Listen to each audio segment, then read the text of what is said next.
नमस्कार यूपीएससी अभ्यर्थियों, सुन लो यूपीएससी में आपका स्वागत है। नमस्कार।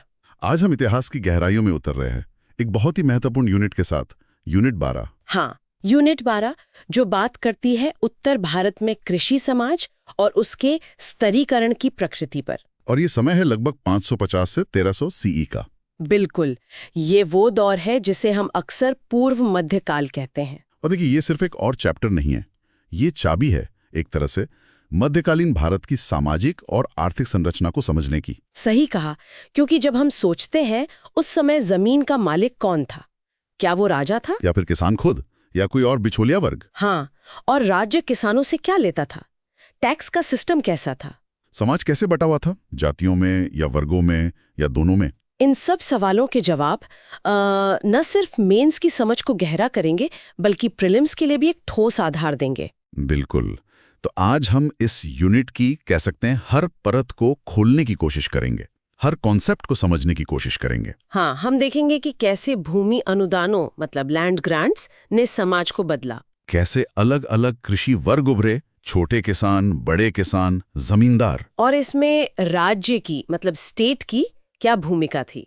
हाँ, तो हम कोई पॉइंट छोड़ेंगे नहीं, कोशिश रहेगी कि हर पहलू पर विस्तार से बात हो। बिल्कुल, तो ये एक लंबी लेकिन उम्मीद है ज्ञानवर्धक यात्रा होने वाली है। तो चलिए शुरू करते हैं सेक्शन 12.1 से, जो है भूमिका यानी इंट्रोडक्शन। अच्छा, सबसे पहली बात जो दिमाग में रखनी है वो ये कि प्रारंभिक भारतीय समाज या इस दौर का समाज भी एक जैसा होमोजेनस नहीं था।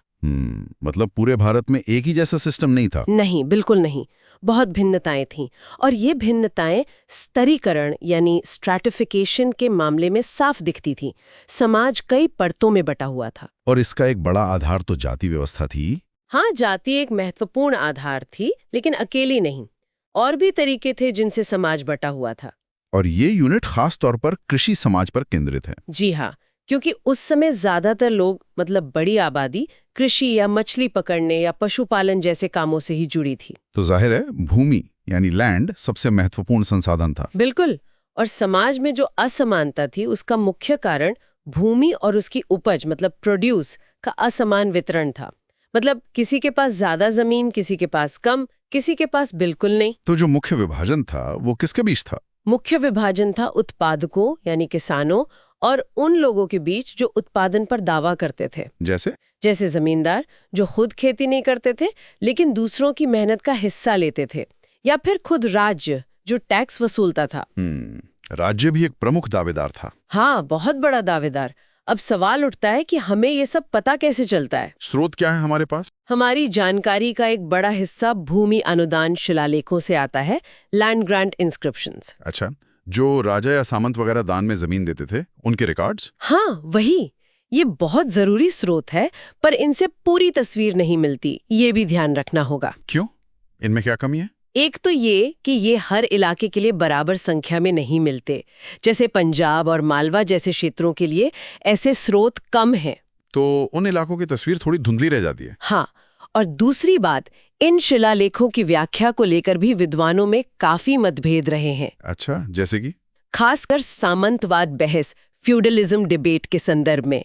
इसका जिक्र यूनिट 10 में भी हुआ होगा। हाँ, कि क्या भारत में यूरोप जैसा सामंतवाद था? बिल्कुल। तो सवाल उठा कि क्या ये भूमि अनुदान और जबरन श्रम, जिसे विष्ठी या बेगार कहते हैं। विष्ठी, ये शब्द याद रखना होगा। हाँ, विष्ठी या बेगार।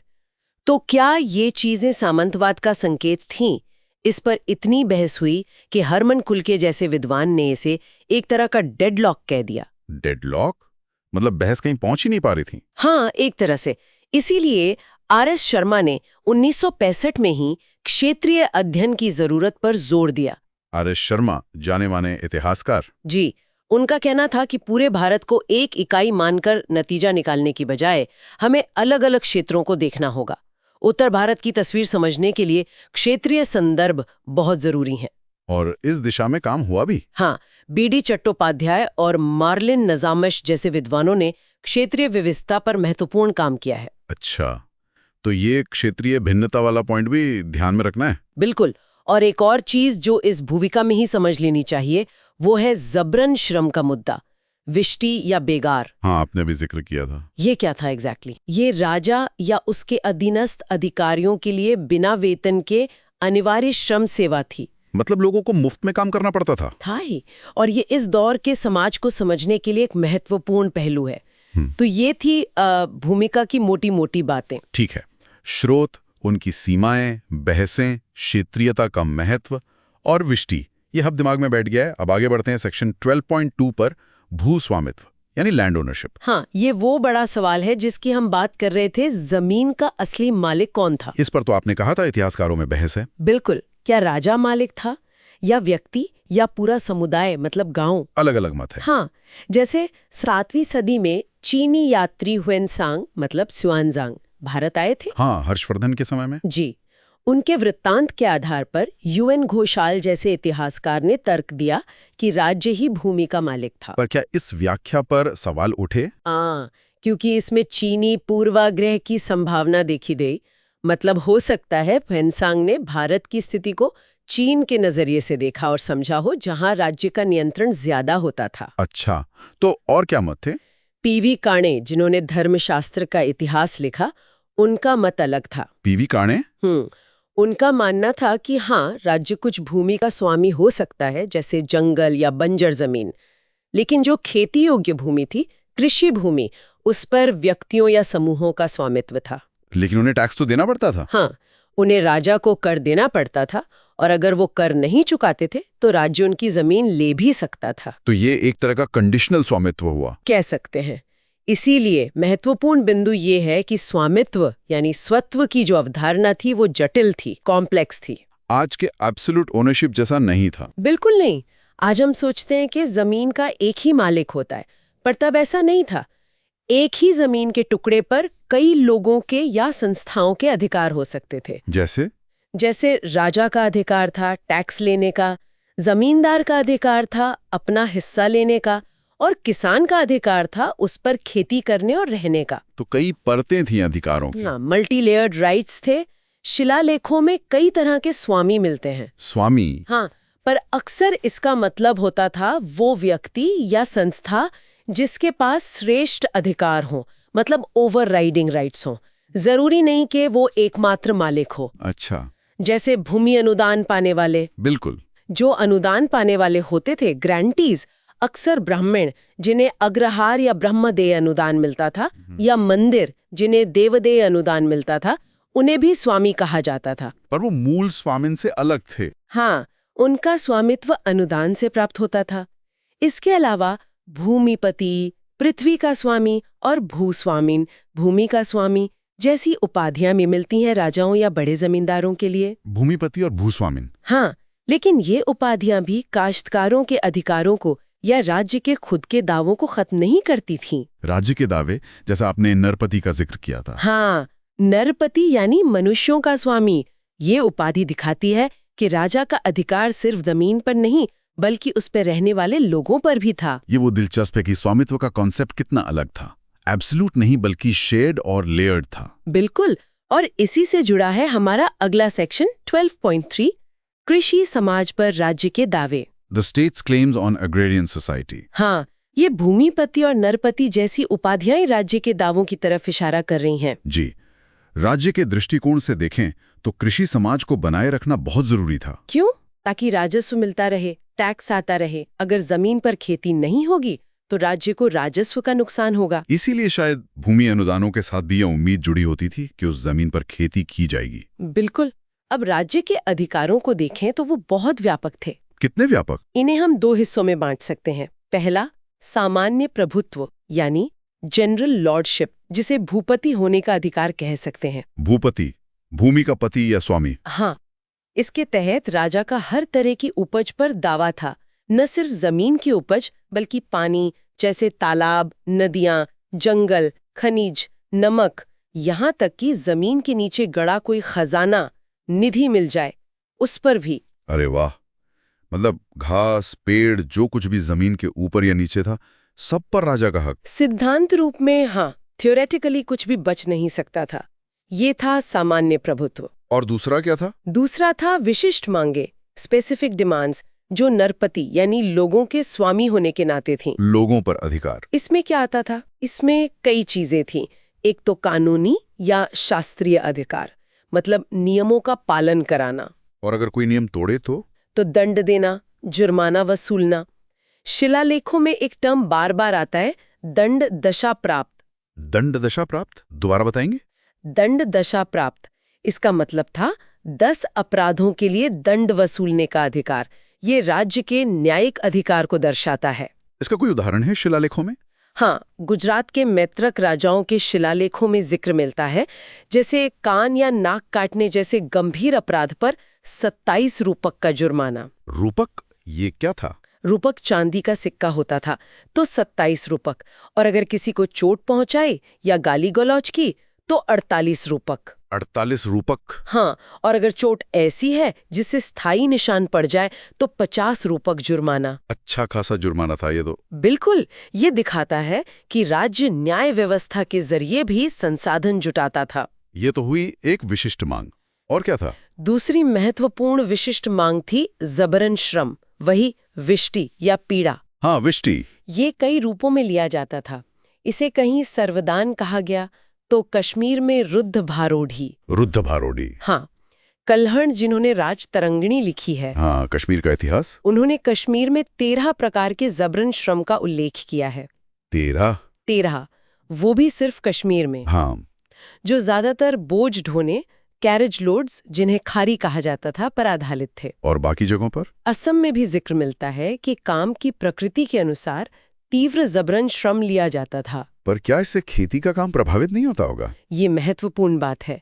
कोशिश ये रहती थी कि ये श्रम इस तरह लिया जाए कि राजस्व देने वाली मुख्य उत्पादन प्रक्रियाएं जैसे जुताई या कटाई बाधित ना हो। मतलब राज्य अपना नुकसान नहीं करना चाहता था। बिल्कुल। तो ये थे राज्य के मुख्य दावे, व्यापक संसाधन अधिकार और विशिष्ट मांगे जैसे जुर्माना और विष्टि। ये तो राज्य के काफी मजबूत नियंत्रण को दिखाता है कृषि समाज पर। हाँ, और इसी नियंत्रण और दावों का सीधा असर पड़ता था समाज के स्तरीकरण पर, जो हमें अगले सेक्शन 12.4 स्टेट एंड स्ट्रैटिफिकेशन आई में देखना है। ठीक है, तो राज्य और स्तरीकरण का क्या रिश्ता था? देखिए, संसाधन मतलब वेल्थ ग्रामीण क्षेत्रों से गैर ग्रामीण क्षेत्रों की ओर जा रहे थे, गांव से शहरों की तरफ या राजा के खजाने की तरफ। और इसमें राज्य की भूमिका केंद्रीय थी? हाँ, बिल्कुल। राज्य ही टैक्स वसूलता था, श्रम लेता था। अब सवाल है कि इस कराधान यानी टैक्सेशन ने स्तरीकरण को कैसे प्रभावित किया? क्या ये प्रतिगामी था? मतलब गरीबों पर ज्यादा बोझ पड़ता था, रिग्रेसिव था? ऊपरी तौर पर देखने पर ऐसा लग सकता है, क्योंकि टैक्स तो शायद सभी किसानों को देना पड़ता था। लेकिन मामला इतना सीधा नहीं था। कैसे? क्योंकि राज्य प्रशासन में स्थानीय प्रभावशाली लोग भी शामिल थे। स्थानीय अभिजात वर्ग? हाँ, जैसे महत्तर या पट्टकिल जैसे शब्द मिलते हैं। ये शायद गांव के बड़े बुजुर्ग या मुखिया होते थे जो कर संग्रह वगैरह में राज्य की मदद करते थे। महत्तर और पट्टकिल?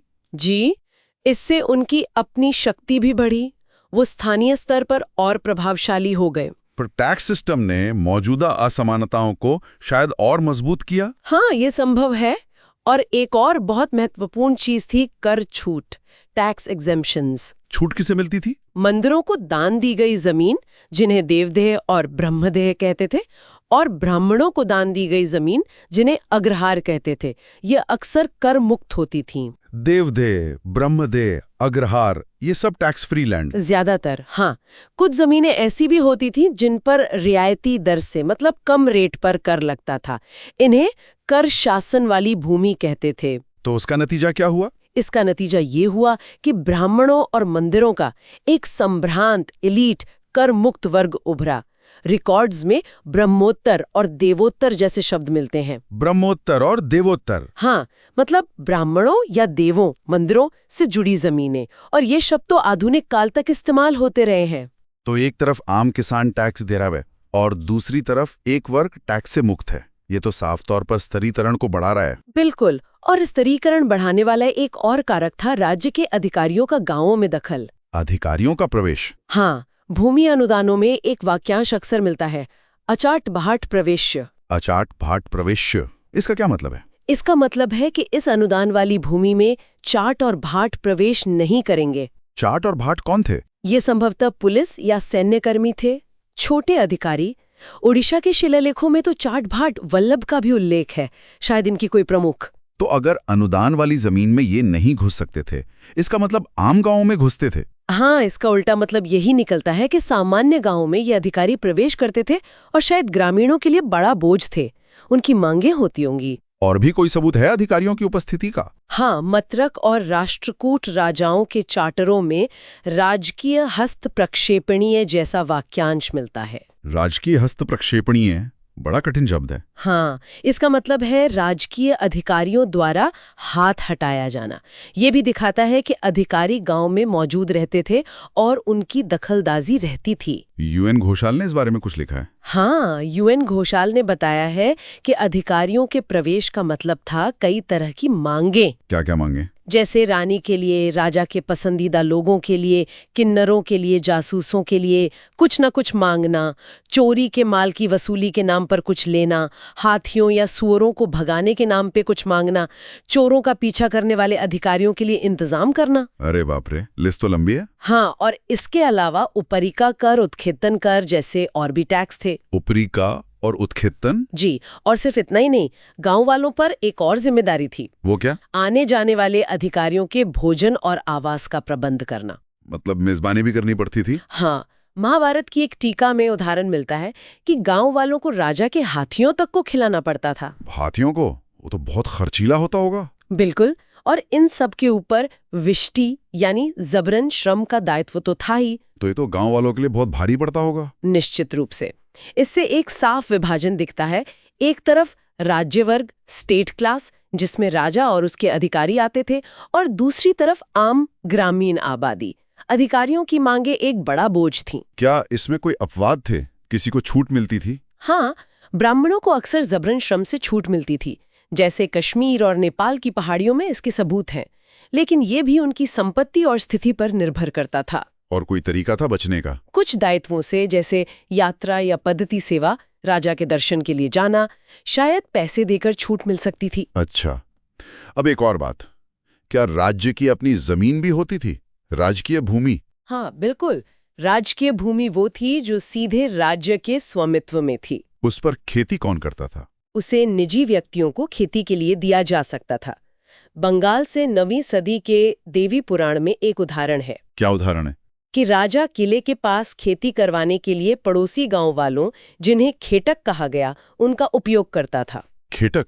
हाँ, एक और दिलचस्प उदाहरण कश्मीर से है। वहां केसर यानी सैफरॉन की खेती पर राज्य का एकाधिकार होने का संकेत मिलता है। केसर पर राज्य का एकाधिकार, ये तो स्ट्रेटेजिक रिसोर्स कंट्रोल जैसा लगता है। हाँ, बिल्कुल। अब एक और महत्वपूर्ण सवाल भूमि अनुदानों से जुड़ा है। क्या? कि जब राजा किसी को जमीन अनुदान में देता था, तो क्या वो पहले उस जमीन को खरीदता था या सिर्फ उस जमीन से मिलने वाले राजस्व और अन्य अधिकार ही हस्तांतरित, मतलब ट्रांसफर करता था? ये टेक्निकल पर जरूरी सवाल है। इस पर क्या मत है? इस पर एसवी मेराशी, एल गोपाल और डीसी सरकार जैसे विद्वानों के बीच बहस हुई है। मेराशी, गोपाल, सिरकार। हाँ, सिरकार का मत ज्यादातर माना जाता है।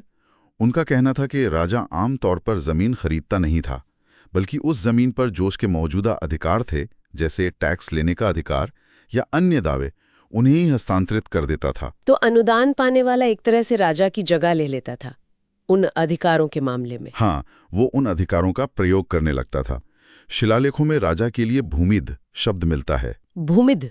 हाँ, एक मैत्रक राजा शिलादित्य प्रथम की जैसर प्लेट्स में उदाहरण है कि एक किसान जो लापता हो गया था या मर गया था, उत्सन्न, उसकी जमीन अनुदान में दे दी गई। तो मुख्य प्रभाव क्या था इन अनुदानों का? मुख्य प्रभाव यही था कि राजस्व और अन्य अधिकारों का हस्तांतरण हुआ, और इसने मध्यकालीन भारत में कृषि वर्गों के चरित्र को बहुत गहरे तक बदल दिया। अच्छा, तो ये अधिकारों का हस्तांतरण कैसे स्तरीकरण को और गहरा कर रहा था, ये शायद अगले सेक्शन 12.5 स्टेट एंड स्ट्रैटिफिकेशन 2 का विषय है। बिल्कुल। सेक्शन 12.5 इसी पर केंद्रित है कि राज्य की कार्रवाइयों, खासकर भूमि अनुदानों ने स्तरीकरण को कैसे और बढ़ाया। तो मूल बात यह है कि राज्य के दावों का हस्तांतरण हुआ, ट्रांसफर ऑफ स्टेट क्लेम्स। हाँ, और इससे स्तरीकरण और गहरा हुआ।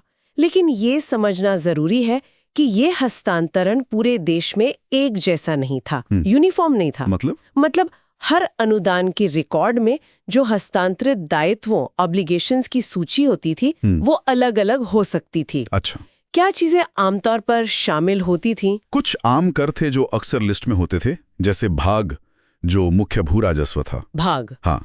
फिर भोग जो शायद समय समय पर दिए जाने वाले पारंपरिक शुल्क थे, जैसे फल फूल लकड़ी वगैरह। भोग। इसके अलावा दानी उदरंग जैसे करों का भी जिक्र आता है। अच्छा। हर्षवर्धन के मधुबन शिलालेख जो उत्तर प्रदेश से मिला है में इनका उल्लेख है। दानी उदरंग, ये सब टैक्स के नाम है। हाँ। लेकिन इसमें एक क्षेत्रीय भिन्नता भी थी।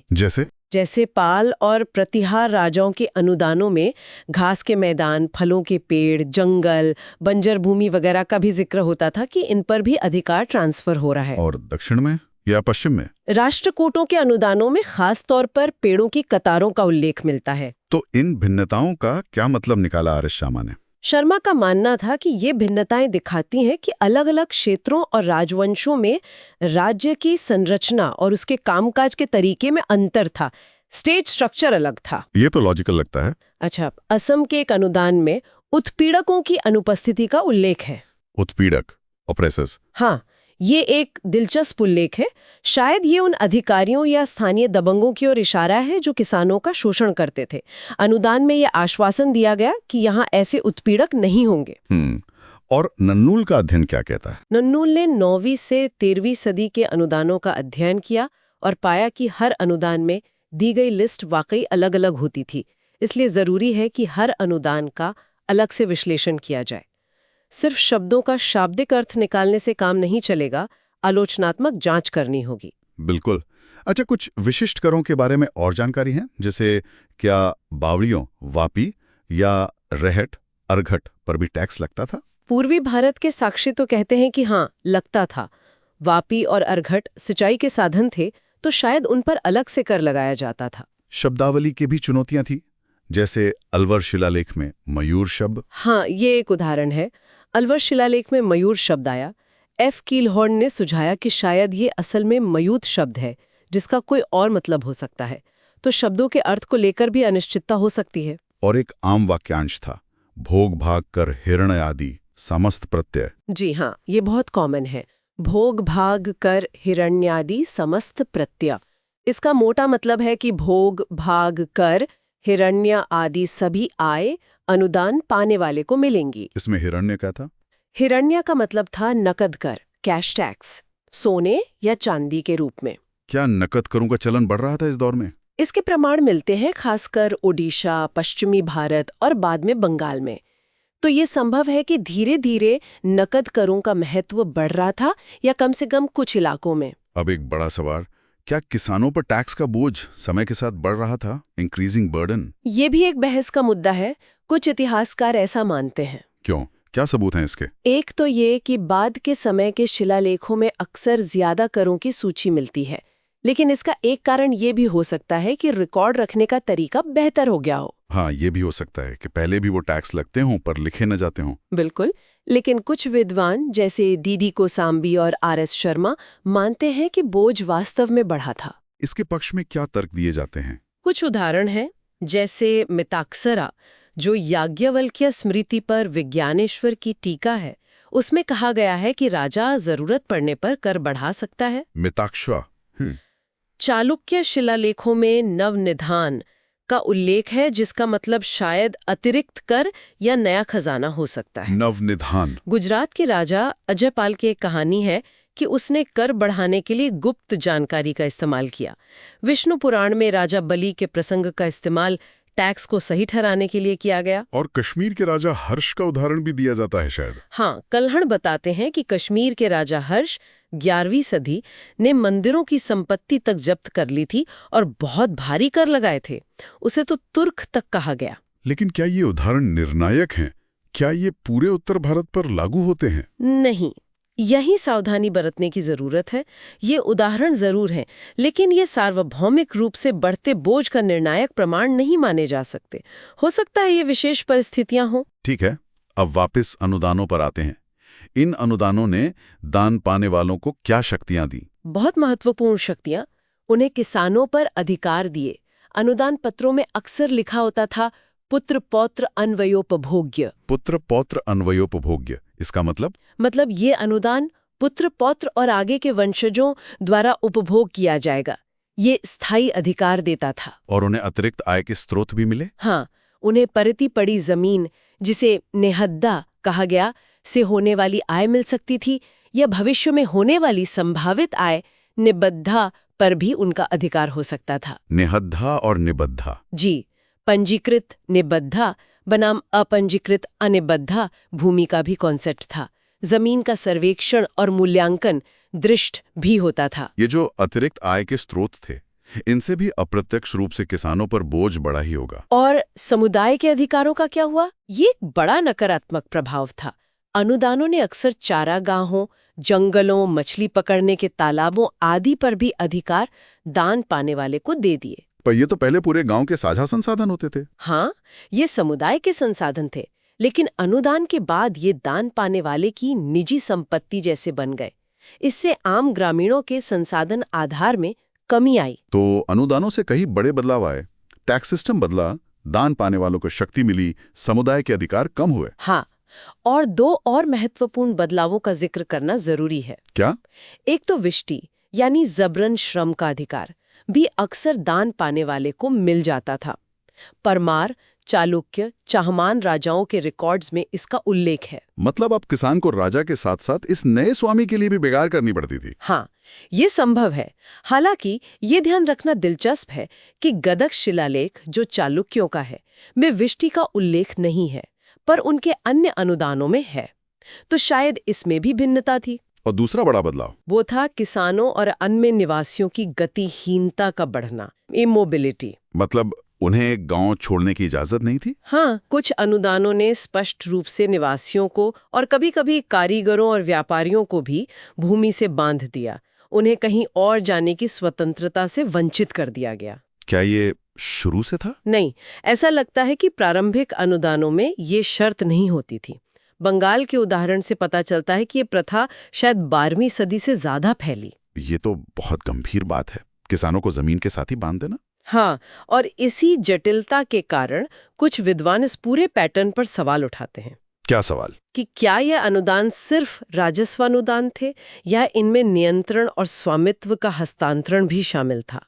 आर.एस. शर्मा 1980 में का तर्क था कि ये सिर्फ राजस्व से ज्यादा था। इसमें निवासियों पर दायित्व और प्रतिबंध भी शामिल थे। कोई और सबूत? पश्चिमी भारत के अनुदानों में घरों का भी उल्लेख मिलता है, कभी-कभी किसानों के नाम के साथ। ये स्थिति की जटिलता को दिखाता है और इस पर और शोध की जरूरत है कि किसान कितने निर्भर थे। क्या राजस्व में भी भिन्नता थी? हाँ, कुछ रिकॉर्ड्स में कम करों के हस्तांतरण का जिक्र है। चंदेल राजाओं के अनुदानों में कभी-कभी सिर्फ इत्यादि लिख दिया जाता था। मतलब पूरी लिस्ट नहीं देते थे? हाँ, कॉर्पस इंस्क्रिप्शनम इंडिकायम वॉल्यूम 7 में ऐसे उदाहरण हैं। कभी-कभी कारीगरों या व्यापारियों को भी शामिल किया जाता था कि उनसे मिलने वाला कर भी अनुदान पाने वाले को जाएगा। चंदेलों के अनुदानों में कुछ खास शब्द भी थे। हाँ, जैसे करुक पंचकौलीर या सीमात्रा काष्ठिका पर्यंत।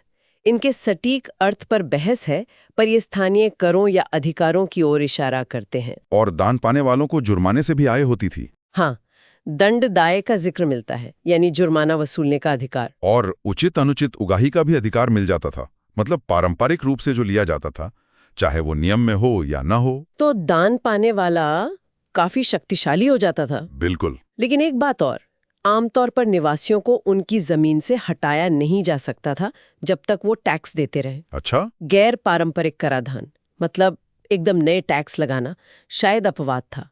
ज्यादातर भाग, भोग इत्यादि में ही अन्य कर शामिल मान लिए जाते थे। समझ गया। तो ये था राज्य और अनुदानों का स्तरीकरण पर असर। अब हमें समाज को नीचे से देखने की जरूरत है। सेक्शन 12.6 किसान, बटाईदार और जमींदार, नीचे से कृषि समाज। हाँ, अब तक हमने ज्यादातर ऊपर से देखा, राज्य, अनुदान, अधिकारी। अब फोकस बदलते हैं और देखते हैं कि जमीनी स्तर पर क्या था। किसान कैसे थे, उनके बीच क्या फर्क थे। क्या इस पहलू पर कम शोध हुआ है? तुलनात्मक रूप से हाँ। भूमि अनुदानों पर जितना काम हुआ है उतना किसानों की स्थिति पर सीधे तौर पर नहीं हुआ है, लेकिन जो हुआ है वो महत्वपूर्ण है। खासकर शब्दावली को समझना। शब्दावली मतलब किसानों के लिए क्या शब्द इस्तेमाल होते थे? हाँ, इस पर BNS यादव का काम बहुत महत्वपूर्ण है, 1993 का। BNS यादव उन्होंने बताया कि किसान के लिए सबसे आम शब्द था कुटुंबिन या कुटुंबिका। कुटुंबिन मतलब कुटुंब वाला, परिवार वाला। हाँ, शायद इसी से बना है। मैत्रक शिलालेखों 5वीं 8वीं सदी में तो काफी विवरण मिलता है। क्या विवरण? अलग अलग कुटुंबनों के नाम, उनके पास जमीन के टुकड़ों का आकार, वो कहाँ स्थित थे, ये सब लिखा मिलता है। इससे क्या पता चलता है? व्यवस्थित अध्ययन से पता चलता है कि व्यक्तिगत कुटुंबनों के पास अपनी जमीन होती थी, लेकिन उनमें भी काफी भिन्नता थी। अमीर गरीब का फर्क था। हाँ, कुछ के पास बहुत छोटे छोटे भूखंड थे तो कुछ के पास काफी बड़े। कुछ कुटुंबनों को निम्न स्थिति शूद्र प्रकृति से जोड़ा गया है। और शूद्र प्रकृति? हाँ, तो दूसरी तरफ पूर्वी भारत में प्रधान या अग्रणी कुटुंबिनों का भी जिक्र है, जो शायद ज्यादा संपन्न किसान थे। और कुछ ऐसे भी थे जो सिर्फ गुजारे लायक थे। हाँ, वास्तव्य शब्द मिलता है, जो शायद ऐसे ही किसानों के लिए था जो बस किसी तरह रह रहे थे। क्या किसानों में निर्भरता की स्थिति भी थी? डिपेंडेंस? हाँ, इसके भी संकेत मिलते हैं। कुछ उदाहरण हैं जहाँ कुटुंबिकाओं यानी महिला किसानों को उपहार की वस्तु के रूप में दिए जाने का उल्लेख है। उपहार की वस्तु, ये तो बहुत बुरा है। हाँ, ये सवाल उठता है कि क्या असहाय आश्रित किसानों का एक वर्ग था? कुछ शब्द मिलते हैं जैसे बद्धहलिक। बद्धहलिक मतलब बंधा हुआ हलवाहा, या प्रतिबंधेन योजित, जिसे जानवर की तरह जोता जाए। ये शब्द गहरी निर्भरता और शायद बंधुआ मजदूरी की ओर इशारा करते हैं। ये तो किसानों के भीतर ही काफी स्तरीकरण दिखाता है। बिल्कुल। अब कुटुंबिनों से ऊपर के भूस्वामियों की बात करते हैं। जमींदार या स्थानीय अभिजात वर्ग। हाँ, जैसे महात्तर शब्द हमने पहले भी सुना था। हाँ, जो प्रशासन में मदद करते थे। जी, ये शायद गांवों के बुजुर्ग या मुखिया होते थे। गांव में एक प्रभावशाली समूह। जाहिर है ये अपनी शक्ति और संसाधन बढ़ाने की कोशिश में रहते होंगे। क्या कुटुंबनों में से ही कुछ लोग महत्तर बन जाते थे? ये संभव है। क्या कुटुंबनों में अमीर किसान शामिल हो सकते थे? हाँ। क्या महत्तरों में छोटे जमींदार भी थे? ये भी हो सकता है। ये श्रेणियां एकदम सख्त नहीं थी शायद। और पश्चिमी भारत में पट्टिकल शब्द था। हाँ, पश्चिमी भारत में पट्टिकल शब्द मिलता है, जो महत्तरों के समकक्ष लगते हैं। ये भी स्थानीय स्तर पर प्रभावशाली लोग थे। तो किसान हो गए, स्थानीय मुखिया हो गए, और कौन था कृषि समाज में? एक बहुत महत्वपूर्ण वर्ग था बटाईदारों का, शेयर क्रॉपर्स या कृषि किराएदार, जो दूसरों की जमीन पर खेती करते थे और उपज का हिस्सा देते थे। हाँ, इनकी महत्वपूर्ण उपस्थिति थी। इसके सबूत हमें श्रम समकक्षों के जरिए मिलते हैं, जैसे अर्धिक या सीरी शब्द। अर्धिक, सीरी? हाँ, अर्धिक मतलब आधा हिस्सा लेने वाला, तो ये बटाईदार के लिए इस्तेमाल होता था। सीरी मतलब हलवाहा। 7वीं सदी में नालंदा के बौद्ध मठ के एक संदर्भ से पता चलता है कि बटाईदार इतने महत्वपूर्ण थे कि उन्हें एक अलग श्रेणी माना गया था। तो बटाईदारी काफी फैली हुई थी। ऐसा लगता है। अब सवाल ये उठता है कि ये बटाईदार कौन थे? क्या ये भूमिहीन मजदूर थे, या फिर छोटे किसान थे जिनके पास अपनी जमीन कम थी, इसलिए दूसरों की जमीन बटाई पर लेते थे? ये भी संभव है। और उनका जाति से क्या संबंध था? क्या ज्यादातर बटाईदार निम्न जातियों से आते थे? इस पर क्या विचार हैं? अर्थशास्त्र में कुछ है? अर्थशास्त्र में तो जिक्र है, पर इस दौर के लिए सबूत देखना होगा। अछूत जातियों से बटाईदारों या भूमिहीन मजदूरों के संबंध का मुद्दा विवादास्पद रहा है। हाँ, इस पर हरबंस मुखिया और आर एस शर्मा के बीच बहस हुई थी। जी हाँ, मुखिया का तर्क था कि इस दौर के समकालीन साक्ष्यों में ऐसा सीधा संबंध नहीं दिखता कि भूमिहीन मजदूर आवश्यक रूप से निम्न जाति के ही हों। तो हालिया शोध क्या कहता है? इस पर और शोध की जरूरत है, खासकर चट्टोपाध्याय, जायसवाल, थापर जैसे इतिहासकारों के काम को देखते हुए, जो द्वितीयक स्रोतों पर आधारित है। मामला जटिल है। कोई उदाहरण है जो इस जटिलता को दिखाता हूं? हाँ, राजतरंगिनी में एक बहुत दिलचस्प उदाहरण है। क्या? कल्हण बताते हैं कि कश्मीर के एक राजा ने मंदिर बनवाने के लिए जमीन खरीदने की जरूरत महसूस की, और उसने ये जमीन खरीदने का अनुरोध किससे किया? एक अछूत समझे जाने वाले भूस्वामी से, जो पेशे से मोची चर्मकार था।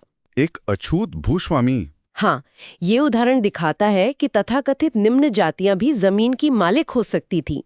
तो जो सामाजिक पदानुक्रम था वो बहुत जटिल था और जाति तथा आर्थिक स्थिति हमेशा एक सीध में नहीं थी। ये वाकई बहुत महत्वपूर्ण उदाहरण है। तो ये थी नीचे से कृषि समाज की तस्वीर। कुटुंबिन, जिनमें खुद फर्क थे, महत्तर पटकिल, बटाईदार और जाति का जटिल रिश्ता। बिल्कुल। अब हम आते हैं आखिरी सेक्शन पर 12.7 सारांश समीक्षा। ठीक है, तो हमने जो कुछ भी चर्चा की उसे संक्षिप्त में कैसे देख सकते हैं? पहली बात, प्रारंभिक मध्ययुगीन उत्तर भारत में यानी 550 से 1300 सीई के बीच एक बहुस्तरीय कृषि संरचना थी, मल्टी लेयर्ड अग्रेरियन स्ट्रक्चर। और स्तरीकरण का मतलब था कि विभिन्न समूह पदानुक्रमित परतें बनाते थे, हायरार्किकल लेयर्स। हाँ। लेकिन ये समझना जरूरी है कि सभी स्तर एक जैसे नहीं थे, न ही वे एक ही तरह का पदानुक्रम बनाते थे। मतलब? उदाहरण दे सकती हैं? जैसे किराएदार बनाम जमींदार, ये एक तरह का पदानुक्रम हुआ। लेकिन किसानों के बीच भी तो पदानुक्रम था, अमीर किसान बनाम मध्यम किसान बनाम छोटे किसान। हाँ, ये दूसरा पदानुक्रम हो गया। और किसानों के बीच जमीन की मात्रा, किसके पास कितनी जमीन है, ये एक बहुत बड़ा अंतर पैदा करने वाला कारक था। और इस पूरी संरचना को बदलने में राज्य की भूमिका अहम थी। हाँ, राज्य की कार्रवाइयां, खासकर भूमि अनुदानों और उसके साथ साथ जमींदारों के उदय ने इस संरचना को महत्वपूर्ण रूप से बदल दिया। तो ये स्तर और पदानुक्रम जैसे शब्द उपयोगी तो हैं, पर शायद पूरी तस्वीर नहीं दिखाते। हाँ, ये उपयोगी है विश्लेषण के लिए, लेकिन ये जटिल कृषि संरचना को पूरी तरह से समझाने के लिए शायद पर्याप्त नहीं है। हमें कुछ परिभाषित करने वाली विशेषताएं, डिफाइनिंग फीचर्स पर ध्यान देना होगा। वो क्या है? जैसे भूस्वामित्व का पैटर्न क्या था, श्रम संरचना कैसी थी, कौन खेती कर रहा था कौन नहीं, अधिशेष का निष्कर्षण कैसे हो रहा था, सरप्लस एक्सट्रैक्शन मतलब टैक्स या लगान कैसे वसूला जा रहा था, और राज्य वर्ग की भूमिका क्या थी। और एक और विशेष विशेषता थी जमींदारों की उपस्थिति। बिल्कुल, लैंडलॉर्ड्स, इनकी उपस्थिति इस दौर की एक विशिष्ट विशेषता थी। ये कैसे अस्तित्व में आए? ये राज्य की कार्रवाई यानी भूमि अनुदानों से भी बने और निजी व्यक्तियों की पहल से भी। मतलब कुछ लोग धीरे धीरे जमीन जमा करके या ताकत से जमींदार बन गए होंगे। और इन्होंने क्या किया? वे धीरे धीरे भूमि और उस पर रहने वाले लोगों पर वैसे ही अधिकार जमाने लगे जैसे पहले राज्य के दावे हुआ करते थे। तो एक नई तरह की कृषि संपत्ति उभरी? हाँ, कह सकते हैं। जो पहले से मौजूद वर्ग थे, भूमिहीन मजदूर से लेकर सबसे बड़े भूस्वामी तक, उन सब के ऊपर अब जमींदारों का एक और स्तर आ गया। और ये सभी वर्ग अब इन नए प्रभुओं की मांगों और अधिकार के अधीन हो गए? जी हाँ, अब उन्हें सिर्फ राज्य को ही नहीं बल्कि इन जमींदारों को भी जवाब देना था, उनकी मांगें पूरी करनी थी। यहाँ फिर वही सवाल आता है, क्या ये मध्यकालीन पश्चिमी यूरोप के सामंती जमींदारों फ्यूडल लैंडलॉर्ड जैसा था? हाँ, ये सवाल उठाया गया है और ये सामंतवाद बहस का ही हिस्सा है। समानताएं भी थीं और महत्वपूर्ण अंतर भी। ठीक है, तो ये एक बहुत विस्तृत और गहरी चर्चा रही। हाँ, कोशिश की है कि यूनिट के सभी मुख्य बिंदुओं को छुआ जाए। चलिए, अब जो मुख्य बातें हमने सीखी, जो की टेकअवेज हैं, उन्हें एक बार फिर से ऑडियो बुलेट पॉइंट्स की तरह दोहरा लेते हैं ताकि याद रखने में आसानी हो। जरूर। पहला टेकअवे, उत्तर भारत में 550-1300 सी के दौरान कृषि समाज सजातीय होमोजीनियस नहीं था, बल्कि बहुस्तरित मल्टीलेयर था। इसमें जाति और भूमि स्वामित्व दोनों के आधार पर स्तरीकरण मौजूद था। दूसरा, भूमि स्वामित्व जटिल कॉम्प्लेक्स था। एक ही जमीन पर राजा, व्यक्ति, समुदाय सबके दावे हो सकते थे। स्वामी का मतलब अक्सर सिर्फ सर्वोच्च अधिकार होता था, न कि आज जैसा पूर्ण स्वामित्व। भूपति और भूस्वामिन जैसी उपाधियां थीं। तीसरा, राज्य के दावे बहुत व्यापक थे। उपज का हिस्सा जैसे भाग, भोग, प्राकृतिक संसाधन, जबरदन श्रम, विष्टि बेगार और न्याय व्यवस्था जैसे दंड, दशापराध का अधिकार, ये सब इसमें शामिल थे। चौथा, भूमि अनुदान लैंड ग्रांट स्तरीकरण का एक प्रमुख कारण बने। इनसे ब्राह्मणों, अग्रहार, ब्रह्मदेय और मंदिरों को कर मुक्त भूमि मिली, जिससे एक अभिजात वर्ग एलीट क्लास उभरा। इन अनुदानों ने राज्य के दावे दान ग्रहीताओं डोनीस को हस्तांतरित कर दिए। पांचवा, अनुदानों का असर गहरा था। इनसे न केवल राजस्व बल्कि नियंत्रण भी ट्रांसफर हुआ। ग्रामीणों के सांप्रदायिक अधिकार, कम्युनल राइट्स जैसे चारागाह, जंगल कम हुए और कभी-कभी तो निवासियों को भूमि से बांध दिया गया। उनकी गतिहीनता बढ़ी। इससे उत्पीड़क का एक वर्ग भी पनपा होगा। छठा, कृषि समाज में कई वर्ग थे। कुटुंबिन यानी किसान सबसे आम थे, लेकिन उनमें भी अमीर गरीब का भेद था।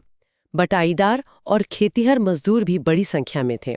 भूमिहीनता और जाति व्यवस्था के बीच का संबंध जटिल और विवादास्पद है।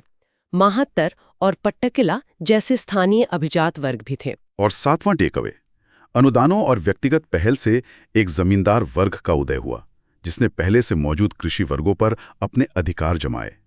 इसने पूरी कृषि व्यवस्था पर गहरा असर डाला और इसका संबंध मध्यकालीन सामंती व्यवस्था की बहस से भी जुड़ता है। हाँ, ये मुख्य बातें हैं जो इस यूनिट से निकलकर आती हैं। ये समझना कि कैसे जमीन, सत्ता और समाज के रिश्तों ने हमारे अतीत को गढ़ा, ये आज के संदर्भ में भी बहुत प्रासंगिक है। बिल्कुल। तो ये थी यूनिट 12 की हमारी गहरी पड़ताल, एक डिटेल एनालिसिस। उम्मीद है ये चर्चा यूपीएससी की तैयारी करने वालों के लिए मददगार साबित होगी। हाँ, और सिर्फ परीक्षा के लिए ही नहीं, बल्कि भारत के सामाजिक आर्थिक इतिहास की एक गहरी सूक्ष्म दृष्टि विकसित करने में भी मदद करेगी। तो अगर आपको ये विस्तृत विश्लेषण उपयोगी लगा तो कृपया हमारी YouTube चैनल सुन लो यूपीएससी को लाइक करें। इस एपिसोड को अपने साथियों के साथ शेयर जरूर करें। नीचे कमेंट सेक्शन में अपने विचार या अगर कोई सवाल है तो वो लिखें, हमें पढ़कर अच्छा लगेगा। और हाँ, अगर अभी तक नहीं किया है तो चैनल को सब्सक्राइब करना बिल्कुल न भूलें। हम जल्दी मिलेंगे एक और महत्वपूर्ण विषय के गहन विश्लेषण के साथ।